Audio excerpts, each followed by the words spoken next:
torcida brasileira. E o nosso contato aqui na Rádio Bandeirantes é com um matador raro que faz muita falta dentro do futebol brasileiro, que passou pelo São Paulo e que fez história no time do Palmeiras, jogou demais. Tô falando do Evair. Qual que é a tua expectativa aí para esse jogo válido pela Libertadores da América entre Palmeiras e São Paulo? O Palmeiras acabou, na minha opinião, sendo pior do que o São Paulo dentro do Campeonato Brasileiro, nessa partida que teve a polêmica envolvendo o VAR. Tem favoritismo, Evair? Não vejo favoritismo de nenhuma parte. Eu vejo que o Palmeiras, nas 3 últimas partidas que fez contra o São Paulo, realmente acho que foi inferior. O São Paulo soube marcar melhor, o Palmeiras não teve capacidade de sair da marcação do São Paulo e prevaleceu ali muitas vezes aqueles contra-ataques do São Paulo ali, que conseguiu criar mais jogadas, e o Palmeiras teve dificuldade em todos os 3 jogos e realmente em determinados momentos eu acho que o São Paulo foi superior. Evair, está comigo aqui o Lucas Herrero, repórter, apresentador da Rádio Bandeirantes também, para bater um papo com a gente. Fala aí, Herrero. Tudo bem, Evair? Muito boa tarde a você. Mais uma vez, um prazer gigantesco conversar contigo sobre esse clássico, né, entre Palmeiras e São Paulo. Já que o Simate perguntou sobre o atual, né, sobre esse compromisso que a gente vai ter daqui a alguns dias pela Libertadores da América, e o São Paulo levou a melhor nos últimos 3 confrontos, nas suas palavras, conta pra gente, o que o Tricolor tem que fazer para manter essa superioridade e o que o Verdão tem que fazer para anular os pontos fortes do São Paulo e tentar sair com essa classificação para a semi da Libertadores? Bom, na minha opinião, o São Paulo soube marcar as saídas de bola do Palmeiras. Isso fez com que tivesse dificuldade para que a bola chegasse lá na frente. Jogadores que estão acostumados a finalizar muitas vezes, praticamente não finalizaram nenhuma vez no jogo. Então, mostra que o São Paulo foi superior nesse quesito. O Palmeiras, por outro lado, tentou aquela mesma saída de bola, né, aquela mesma saída de bola com o zagueiro pelo lado esquerdo, e um zagueiro saindo jogando, as dificuldades são maiores, já que não tinha tanta opção, tanto pelo lado do campo como pelo meio. Então isso fez com que a bola chegasse muito pouco lá na frente. Eu acho que se o Palmeiras acertasse esse tipo de marcação, essa pressão alta que com outros times consegue fazer contra o São Paulo, não, acredito que tem uma boa chance aí de ter um resultado muito melhor do que foi nessas últimas 3 partidas. Evair, o Palmeiras está próximo de emprestar o Borja para o Grêmio, pelo menos essas são as notícias que chegam, né? O Grêmio tem interesse no Borja, ele voltou do futebol colombiano, do Júnior Barranquilla, e tem tudo para reforçar o Grêmio até o final do ano. É um bom negócio para o Palmeiras ou é um bom negócio para o Grêmio? Olha, devido aos números, a gente fica meio assim em dúvida, já que a gente acompanha de longe. Mas no meu ponto de vista, é um jogador assim que para a Libertadores ele pode ser muito útil.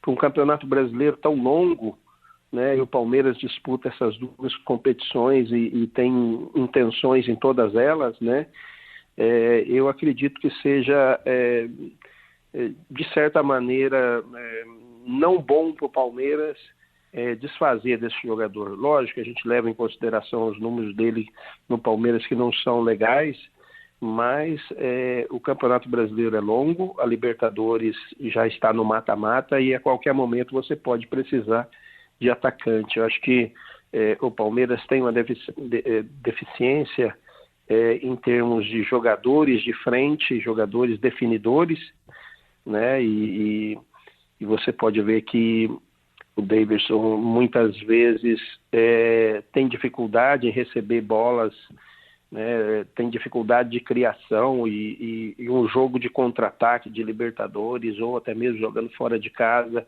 no Brasileiro, o Borja pode ser um jogador que venha a somar dentro do grupo do Palmeiras, e melhor estar dentro do grupo do Palmeiras do que estar contra um adversário que, é lógico, não passa não está numa boa fase, mas é um time que sempre incomoda em momentos que possa precisar de resultado contra eles. Evair, mantendo o assunto na parte do campo onde você mais conhece, dentro da área onde você foi gênio e, enfim, nunca deixe de perder a majestade, né? Queria que você falasse sobre um aspecto que o São Paulo elencou como principal pensando nessa decisão contra o Palmeiras, que era a contratação do Benedetto, né? Muito se disse que São Paulo contrataria o centroavante, que poderia ser a resolução dos problemas na parte ofensiva. Você concorda que esse é o principal problema do São Paulo? Ou discorda? Eu, por exemplo, vejo que a lateral direita, sem o Daniel Alves e com essa troca entre Igor Vinícius e Orejuela, não entendo um titular reserva, né, para a ausência do Daniel Alves, talvez seja o principal problema do São Paulo. E se a não chegada do Benedetto é sim uma preocupação pro tricolor, que não tem um centroavante ali de ofício, ainda mais depois da lesão constatada no Marquinhos, que foi um dos principais destaques contra o Racing. Eu vejo o futebol brasileiro, quase todos os times brasileiros sente falta do centroavante.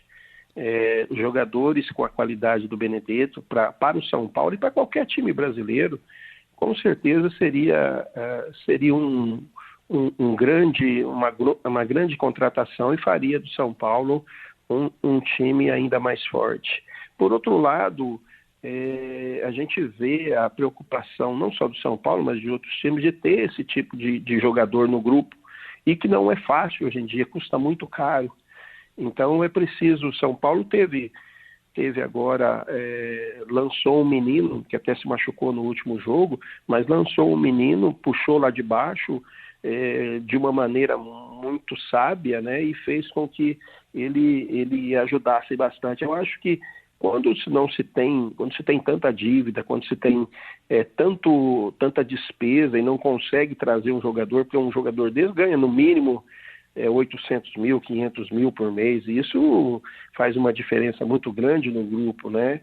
É preciso ir lá na base e tentar fazer como o São Paulo fez, o Palmeiras fez nesses últimos anos, para suprir essas necessidades, porque é uma função. Como você disse, o Daniel Alves faz uma falta muito grande, mas você não consegue substituir jogador assim de maneira muito fácil, né? E você tem que dar oportunidades. Eu acho que o Luciano faz muita falta, o Pablo não passa por um momento legal dentro do grupo, dentro do futebol, mas é preciso dar moral a esses caras, porque, querendo ou não, foram contratações que realmente no momento era lógico, era certo que iria vingar. O futebol tem dessas coisas, é preciso dar moral a essa gente, não se pode de uma maneira ou de outra, porque fez várias partidas ruins que vai ser dispensado, o cara vai deixar de lado, um momento ou outro vai precisar utilizá-los, né? E o futebol brasileiro tem que aprender que esse tipo de situação não é qualquer momento que você pode desfazer de um jogador. Evair, falando sobre outro centroavante do Palmeiras e sobre se desfazer de outro jogador, e como o Herrero falou, um reserva titular, né, que tem jogado, que é o Daverson. Ele voltou do futebol espanhol, tem aproveitado a chance como titular, muitas vezes na vaga do Luiz Adriano, com problemas físicos, enfim. O que você pensa sobre o Daverson? Ele mudou mesmo, Evair? Não, a gente não sabe se ele mudou, né? Principalmente na característica dele, aquele pavio curtinho que ele tem, né? Mas Força um pouco maior para manter o tabu, o palmeirense entra com uma pressão maior. Isso afeta os jogadores? Eu acho que quando começa o jogo, o jogador de futebol, eu pelo menos não pensava nisso. Eu acho que na medida em que a partida vai passando e você tem um resultado adverso, aí sim você começa a pensar nesse tipo de situação. Então são momentos assim que cada um leva de maneiras diferentes, né?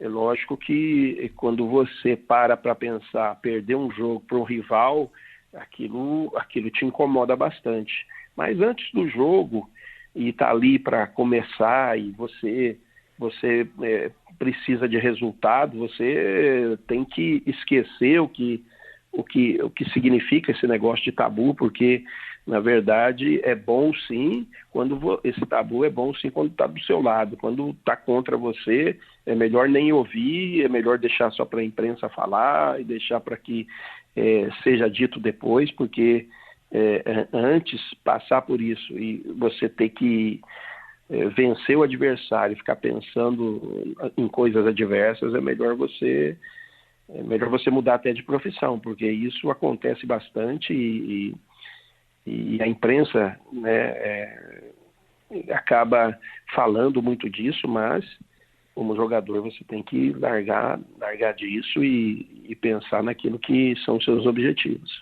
E por falar em tabu, em 94 teve São Paulo e Palmeiras na Libertadores, o Evair, se não me engano, até marcou um gol, né? O São Paulo acabou avançando. Teve um fator extracampo, uma viagem ali, Evair, que acabou atrapalhando esse jogo contra o São Paulo. Era o grande clássico da época, né? Palmeiras e São Paulo do Tele Santana e o Palmeiras com aquele timaço da Parmalat. Teve uma excursão, né, cara? Ia começar o Brasileiro, nós fizemos a primeira partida, ia começar o Mundial, nós fizemos a primeira partida contra o São Paulo e a segunda partida ia ser só depois do Mundial, se eu não me engano, a volta, né?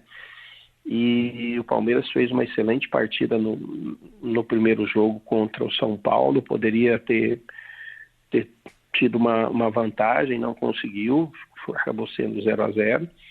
A segunda partida, o Palmeiras marcou essa excursão para o Japão, e nós chegamos assim num momento muito...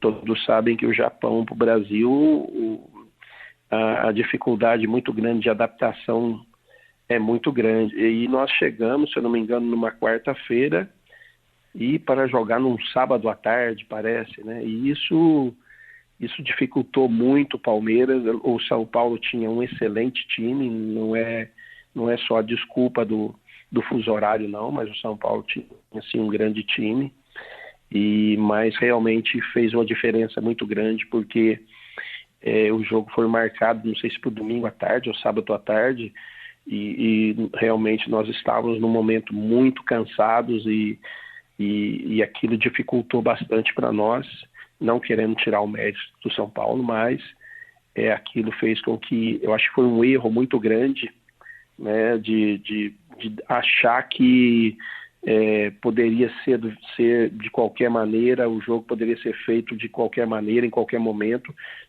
depois que você vem de uma excursão como aquela, dificultou bastante para o Palmeiras. E eram dois grandes times, né? O São Paulo com Zete, Cafu, Júnior Baiano, Gilmar e Vitor, Palinha, Axel, André Luiz, Valber, Euler e Miller. Já o Palmeiras com Gato Fernandes, Antônio Carlos, Kleber, Roberto Carlos, Cláudio, César Sampaio, Zinho, Mazinho, Edmundo, Evair e Edilson. Eram dois timaços, Herrero. Sem dúvida alguma. E até mesmo nesse ano de 94, antes do compromisso da Libertadores, né, Evair, o São Paulo enfrentou o Palmeiras enfrentou o São Paulo naquele dia fatídico da morte do Ayrton Senna, né? Um jogo que o Luxemburgo foi vaiado no Morumbi, quando o Palmeiras ainda perdia para o São Paulo por 2-1. Você marcou gol de falta, um jogo muito marcante, né? Então, queria que você relembrasse desse compromisso especificamente no dia da morte do Ayrton Senna. Foi no dia 1º de maio de 94, o gol de falta marcado, enfim, tudo que envolveu esse compromisso, já que a gente está citando os clássicos de Choque Rei. Foi um dia que começou muito triste, né? Naquele dia de manhã nós presenciamos na concentração um momento marcante na história do Brasil, né? Um cara que era ídolo de todos, né? Acabou perdendo a vida na curva Tamborello. Aquilo para nós foi marcante, né? Nós entramos em campo uma tristeza muito grande. Eu acho que seria um dia assim que se cancelasse aquele jogo seria normal para todos nós, porque foi um dia assim muito triste, né? Marcante. O Morumbi tinha bastante gente, a gente enfrentava um adversário que vencia sempre, né? Que estava num momento muito forte, e o Palmeiras num momento espetacular, que começava a tomar aquele lugar do São Paulo, né? 93 já ganhou Paulista, ganhou Brasileiro, aí já era bipaulista e já estava caminhando para ser... naquele jogo ali definiu o título paulista também, então dali para frente foi ser campeão brasileiro, então era um momento marcante sim para o Palmeiras. Num dia que o Luxemburgo resolveu substituir um jogador lá, a torcida não gostou, Maurílio entrou, fez gol, empatou o jogo, aí no finalzinho do jogo eu acabei desempatando num gol de falta, então foi um dia marcante em todos os sentidos, não tinha muito tempo para comemorar, porque a tristeza era muito grande, né? Pela perda de um ídolo que fez história para o Brasil, e a gente sente até hoje a falta dele, mas ficou marcado também pelo gol de falta, pelo título que foi praticamente definido ali naquele dia. Nós conversamos aqui na Rádio Bandeirantes com esse craque. Olha, se o tempo pudesse voltar e o Evair jogar na vaga do Daverson, do Luiz Adriano, do Borja, de qualquer um do futebol brasileiro, seria sensacional, sem dúvida nenhuma seria o centroavante da seleção brasileira. Evair, obrigado e um abraço pra você, viu? Eu que agradeço, um abraço a todos, tudo de bom. E depois do Evair, voltamos já. Rede Bandeirantes de Rádio.